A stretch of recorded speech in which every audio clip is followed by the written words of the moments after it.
Salam sigap dan shalom. Renungan kita pada hari ini, Minggu 28 Maret 2021, berjudul Musa bertahan saat melihat Dia yang tidak kelihatan. Ayat intinya terdapat di dalam Ibrani 11 ayat 27. Karena iman, maka ia telah meninggalkan Mesir dengan tidak takut akan murka raja. Ia bertahan sama seperti ia melihat apa yang tidak kelihatan. Pena Inspirasi menjelaskan apa yang dimaksud dengan judul renungan kita pagi ini, bahwa Musa bertahan saat melihat Dia yang tidak kelihatan. Dan makanya kita perlu mendaftar dalam sekolah Kristus adalah sebagai berikut.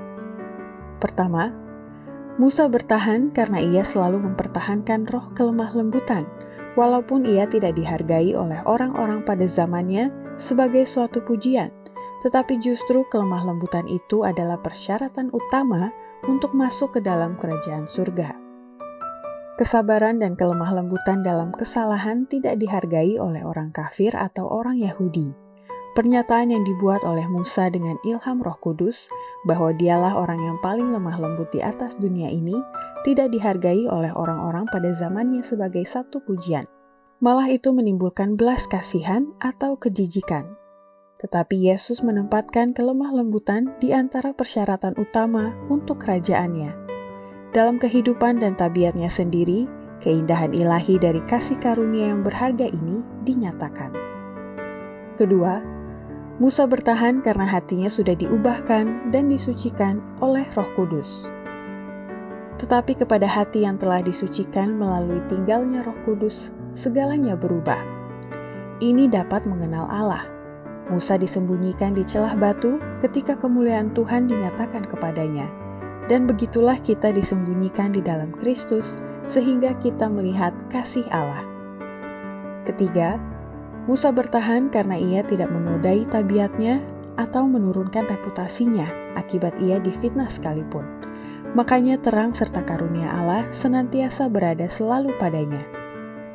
Walaupun fitnah dapat menurunkan reputasi, ia tak dapat menodai tabiat.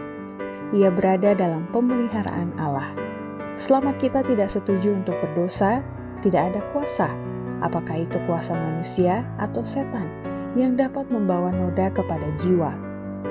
Seseorang yang hatinya tetap kepada Allah, sama saja baginya pada saat ia mengalami derita yang paling menyakitkan dan lingkungannya yang paling mengecewakan, dengan saat ia dalam kemakmuran, ketika terang dan karunia Allah tampaknya berada padanya.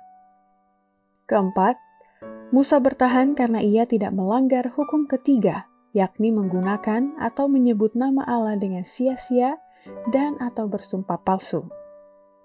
Orang-orang Yahudi memahami hukum ketiga yang melarang penggunaan nama Allah dengan sia-sia, tetapi mereka pikir bebas mereka menggunakan sumpah-sumpah lain. Bersumpah biasa bagi mereka. Melalui Musa mereka dilarang bersumpah palsu, tetapi mereka mempunyai banyak muslihat untuk membebaskan mereka dari kewajiban yang dikenakan oleh sumpah. Mereka tidak takut melakukan sumpah serapah sebenarnya, juga tidak enggan bersumpah palsu selama itu diselubungi dengan suatu trik teknis hukum untuk mengelak.